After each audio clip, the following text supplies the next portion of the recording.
So, what if the very thing that makes you extraordinary at your job, your insight, your awareness, your ability to understand everything, is the exact thing keeping you stuck in burnout? So, I'm glad y'all are here. Thank you for returning. I have three reasons I'm going to invite you to stay to the very end with me today. And I mean all the way to the end. First, you're going to find out why insight and nervous system regulation are two completely different neurological events and why confusing them has been costing you years. Two, you're going to meet the actual gap. I mean, the physical gap inside your body that your burnout is living in. And when I say burnout, I'm also including compassion fatigue because I kind of lump those two constructs together. I know they're a little different, but I think they impact us in very similar ways in this field. Um, so, this where burnout is living in your body has a name and a mechanism. And girl, it's not your fault. And third, you're going to learn a somatic practice I call the descending oracle sequence. It's only 8 minutes. So, three truths I'm paying off at the end. Stay with me.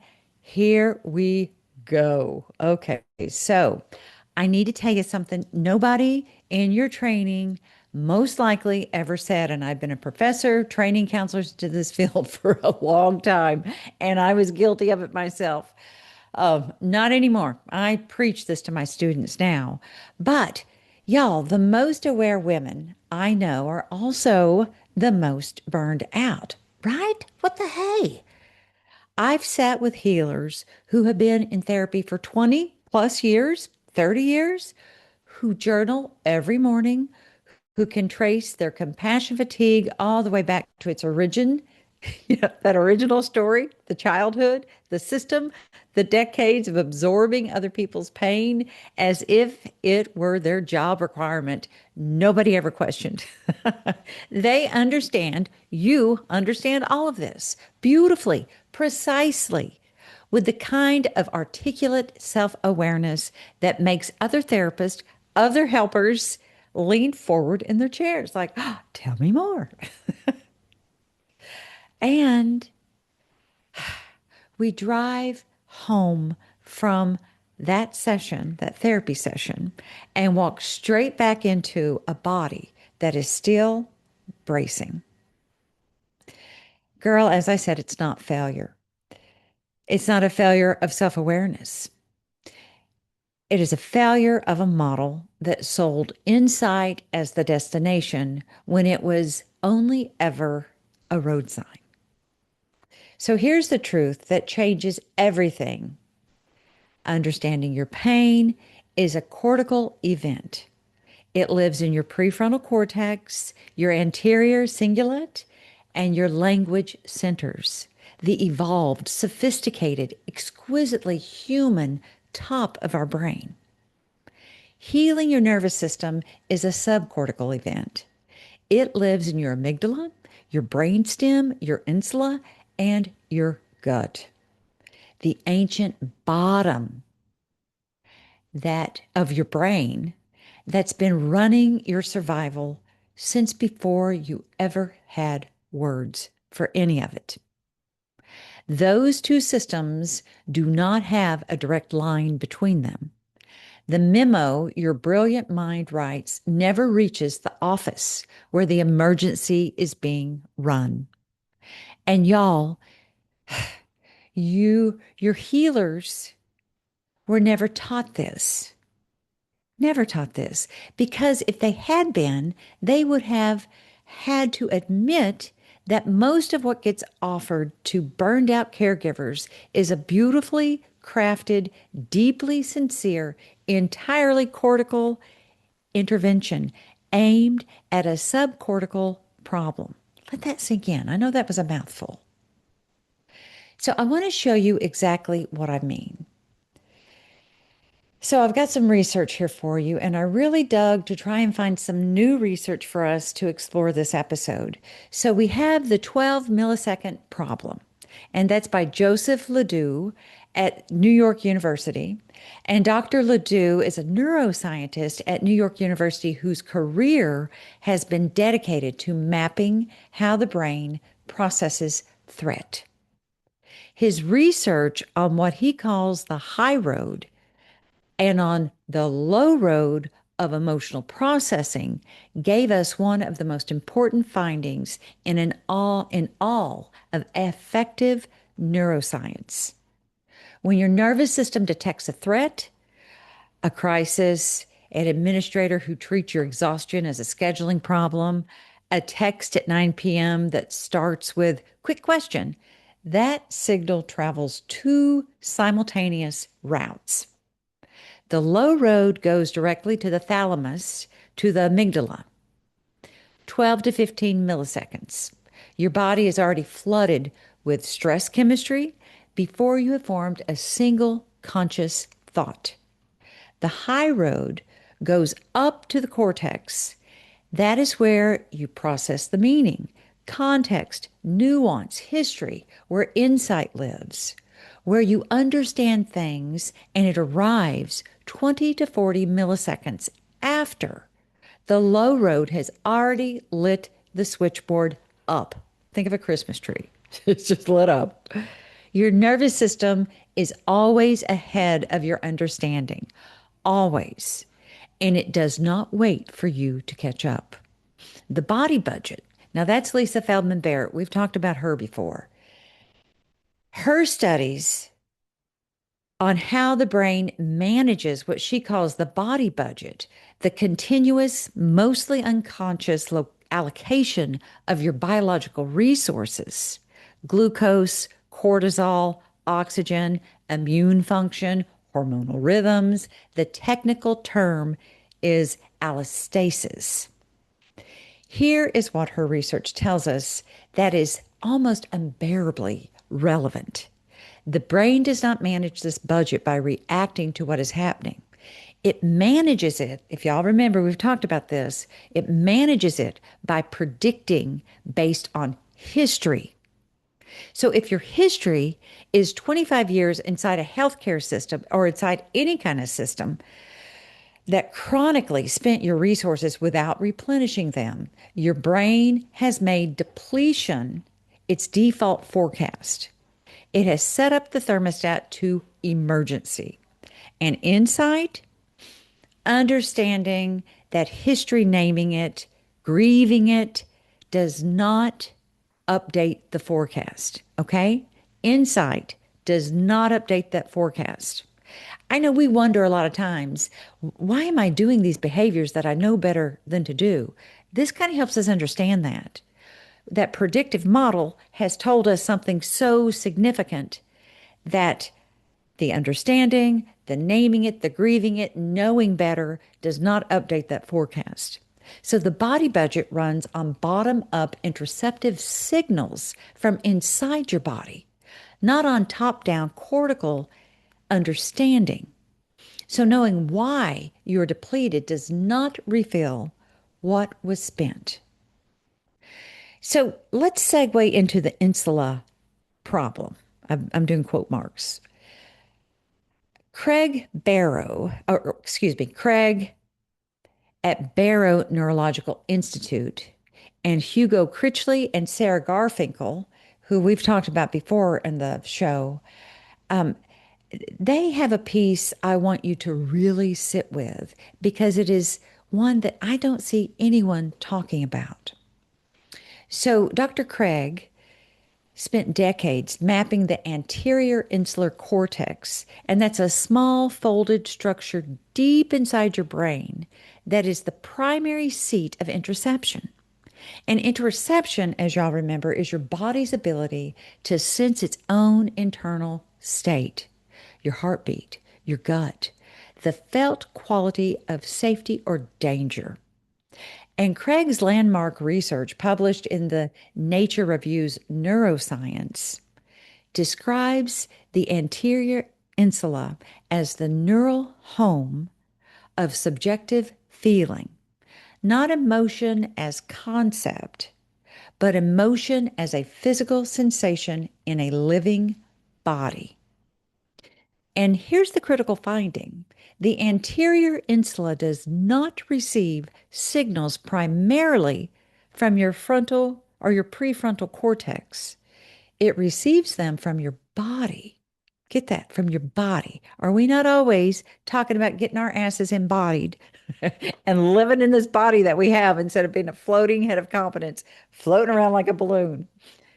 So, here's what his research shows that prefrontal cortex is receiving information from your body, your organs, your skin, from the ascending interoceptive pathways that carry raw sensation upward from your viscera to your awareness. Dr. Hugo Critchley and Sarah Garfinkel have extended this work to show that interoceptive awareness, and this is your ability to accurately sense your own internal states, is directly linked to emotional regulation. When interoception is disrupted, as it's consistently disrupted in the work we do, and in the state of chronic stress, burnout, and compassion fatigue that most of us land in, especially after 20, 30 years in the field. So, see, our body loses its ability to even think about self regulating, not because the person isn't trying. We absolutely are trying, but because the neural pathway that processes that internal safety signal has gone quiet from years of being overridden. So your awareness lives at the top of your brain. Your healing requires access to a pathway that your awareness cannot directly reach. Is that not fascinating? What the body accumulates anyway. And this is research by Augustin Ibáñez, who's at the Global Brain Health Institute, and Dr. Ibáñez, whose research is published across institutions, including the Global Brain Health Institute, the Trinity College in Dublin studies. This research talks about what happens when the allostatic interoceptive system is chronically overloaded. And his research from 2024 in biological psychiatry documents the whole body cascade that results from inflammatory disruption, metabolic alteration, immune dysregulation, and accelerated biological aging at the cellular level. Think what we're doing to ourselves in what we think we're living a successful career, just making it happen, and our body is suffering the consequences of pushing through when we need to stop and reset and decompress and take care of ourselves. Further, y'all, his findings make one thing devastatingly plain.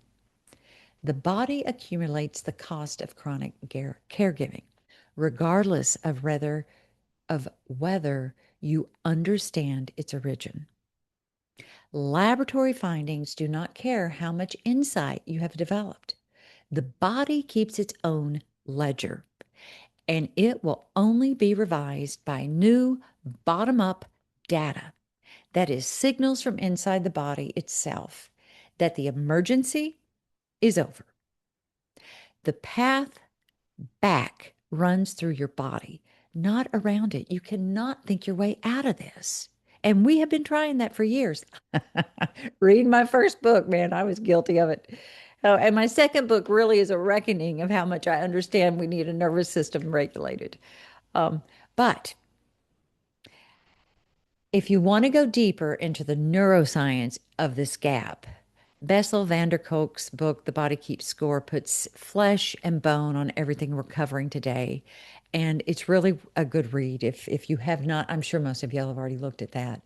But as we're working with ourselves, and think how this applies to the people we're serving as well. It's important that we are role modeling this bottom-up model instead of the top-down model. So let's look at the ancient map, bringing the wisdom tradition into this conversation, because what the research just described is in clinical language.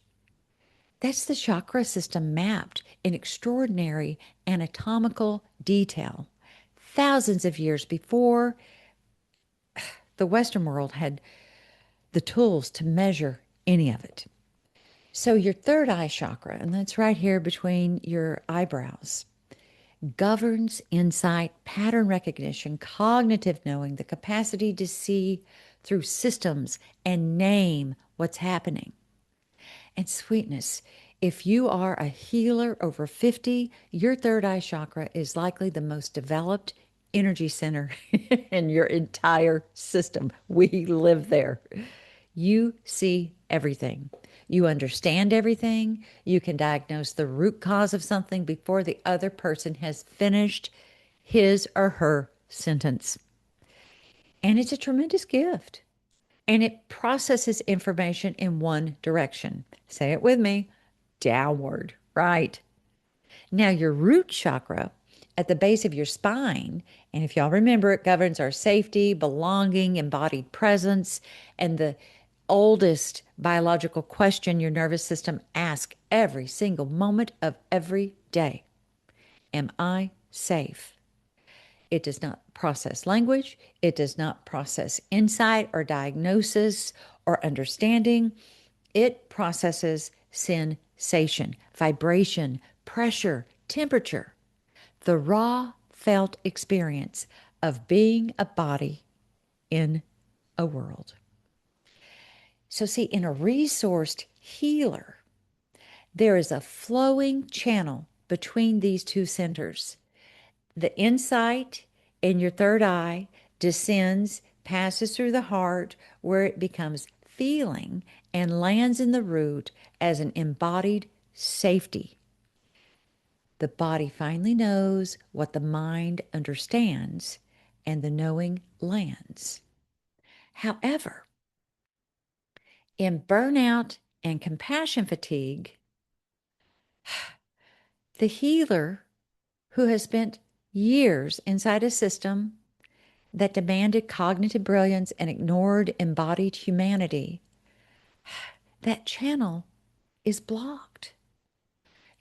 Your third eye is producing insight in extraordinary abundance, but your root chakra has not received a single piece of it.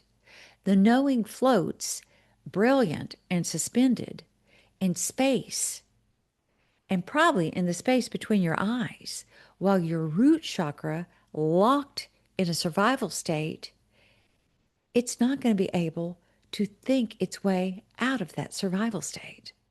This is what I call, that I mentioned a moment ago, that floating head of competence. You've become a magnificent mind suspended above a body that has been left entirely alone. And that body is not just exhausted, it is frightened, it is furious, and it is absolutely done waiting for your cortex to come rescue it. So today, sweet soul, we're going to close that gap. Okay, so I've got a practice for you. I'm about to teach it to you. I call it the descending oracle sequence. Sounds kind of woo-woo, doesn't it?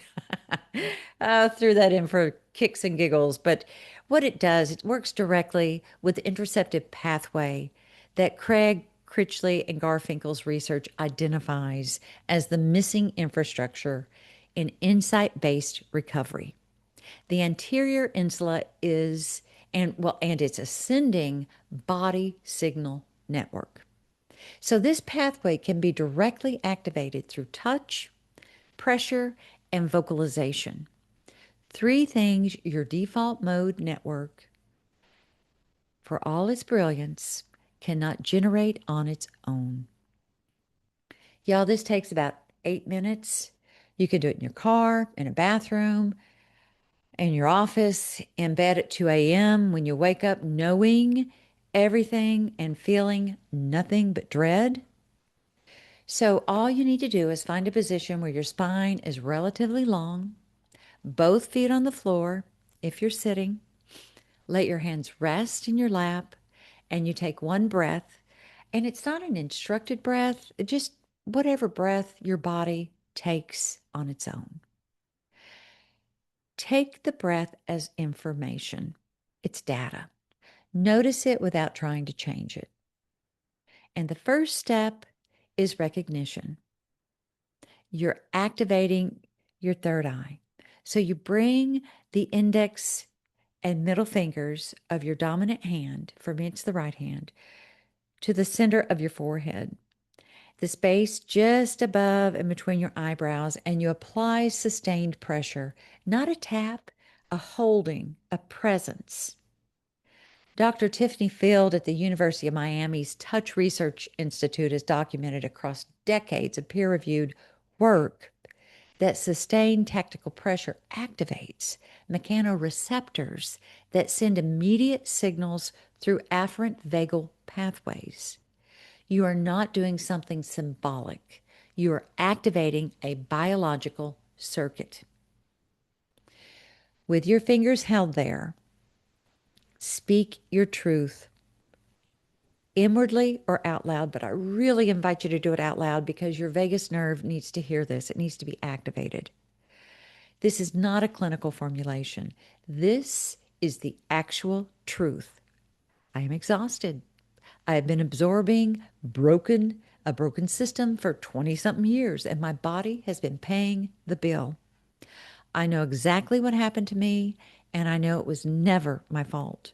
Whatever, girl, whatever your truth is, let the part of you that already knows, let it witness this fully. 60 seconds, breathe naturally. The next step is the heart translation. So move your hand from between your eyes slowly to your sternum. Boobs kind of get in the way. You might have to kind of rearrange your boobs to get to that sternum, and that's okay. Lay your palm flat against the center of your chest, and you feel the warmth pressing back. The cardiac plexus, that autonomic nerve, it's a network surrounding your heart, is one of the most densely nerve-rich structures in the entire body. So hand pressure here activates afferent vagal pathways, sending signals upward to the brainstem's nucleus, tractus solitarius, the primary hub for autonomic integration. And I want you to ask your heart, not your mind, you're talking to your heart here, one question. What does this knowing feel like? Where is there tightness, a hollow ache, a grief that has been waiting a long time to be acknowledged, a rage that has been packaged as as professionalism for so long, it's forgotten its own name, resentment. It's okay, whatever is there. We're approaching it with curiosity and self-compassion, and we're not judging it. We're not analyzing it. We're not fixing anything. We just allow the feeling to exist under your palm for 60 seconds. Girl, this is where insight becomes sensation. This, my friend, is the bridge. The next step, the root reception. So both hands overlapping on your lower belly, below your belly button, above your pelvic floor. This is where your body has been waiting. Gentle downward pressure, not firm, not forceful, the quality of gravity, the quality of landing. Now hum. Not a word, not a melody, a low, sustained, resonant hum that starts in the back of your throat, vibrates down into your chest, into your belly, into your hands that are over your lower belly. Okay. I need you to hear me here. This is not woo-woo. This is physiology. The recurrent larynx branch, that your vagus nerve directly runs through those vocal curves, vocal cords. When you produce a sustained low frequency vocalization, girl, you activate vagal efferent output, the downstream signal that tells your brain stem, your heart, your gut, your immune system, the threat has passed. Just feel that, release that. Threat has passed. You're safe. Critchley and Garfinkel's research on interoceptive regulation both point to vocalization as one of the most direct, bottom-up routes into autonomic self-regulation the human body possesses. Your insight finds the door locked. Your hum goes directly through a side entrance your brain, that thinking brain, cannot reach. 3 full breath cycles, long, low, resonant, hands on belly, feel the vibration travel down. Then stillness. Hands stay. Notice what has changed. Don't name it. You don't have to name it. Your body knows things that your cortex does not. You just moved your knowing from the third eye root, from the third eye into your root. You gave the third eye message to your root chakra. Your root chakra message to your third eye. These messages have been trying to be delivered for years. You are safe. The body can come home. Okay, let's land this plane. I promised you 3 truths at the end, and here they are. Truth 1, insight and nervous system regulation are 2 separate neurological events requiring 2 separate interventions. LeDoux proved the subcortical threat response fires before your first conscious thought and does not wait for understanding. You have not been failing at recovery. You've been applying a cortical tool to a subcortical problem. That was what you were taught, right? I was taught that. We were taught that. So it's no one's fault. It's not your mistake. But here's some information to help you do it different. High five. Truth 2, your nervous system is not responding to what you know. It is responding to what it predicts based on decades of accumulated interoceptive history. And Barrett's research tells us that depletion becomes the brain's default forecast when that is what it has always been given. Understanding that history does not update the forecast. Only new somatic input does. The descending oracle sequence, what we just went through, is not a one and done event. It is a re-education. Your body, girl, it's not broken. It is running an old, outdated program, and it can learn a new one. And truth 3, the gap between your third eye and your root chakra is not a spiritual crisis. It is the structural consequence of working in a system that needed your mind and ignored your body. Every piece of insight you developed was accurate, all of it. And your body, your extraordinary, exhausted, magnificent body has been waiting for you to gain this insight so it can stop floating and finally come home. The path back to radiance does not run through more understanding. It just doesn't. It runs down through the heart, into the belly, into the root, where your nervous system's oldest question has been waiting for the answer it's always deserved. Yes, you are safe. You're not broken.